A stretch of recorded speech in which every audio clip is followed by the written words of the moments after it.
Guys, kasi ang dami talagang, ang daming iro guys doon, no.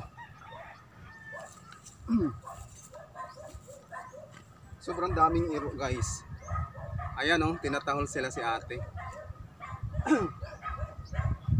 Kasi yung ano doon dumadaan is mangunguha sila ng yung ano, yung shell na tuway sa Bisaya or tapalang sa Quezon Province kung tawagin guys.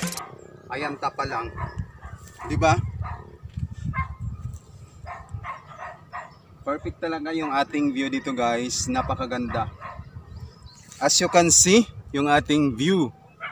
Oh, right? Dito na naman tayo. Napakaganda ng ating view guys.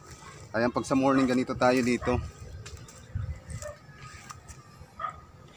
Ang ganda talaga. Pag probinsya talaga guys, napakaganda. Yes. Napakaganda guys at tarong na to ang atong kaugalingon. Napakaganda at saka ano, fresh talaga ang hangin guys. Ang ating malalanghap dito pag nasa province talaga tayo guys. And makikita, ay ang bilis nila ni ate, nandoon na kaagad. Ayun, oh. May mga aso silang kasama. And then yun, basta maganda. Maganda talaga ang ano, ang probinsya. Ayan, oh, yung ating view. Ayan. Oh, di ba guys?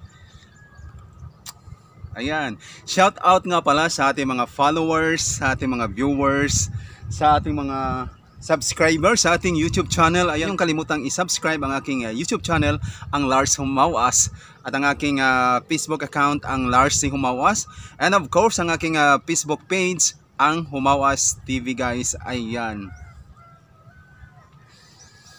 busog na talaga ako guys. Grabe, ayan, no, dry na talaga yung ano, dito tayo, maglalakad tayo guys.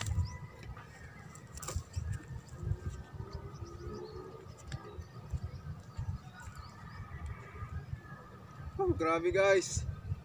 Grabe, ang sarap dito guys. Perfect talaga dito ang ano, perfect talaga dito ang view.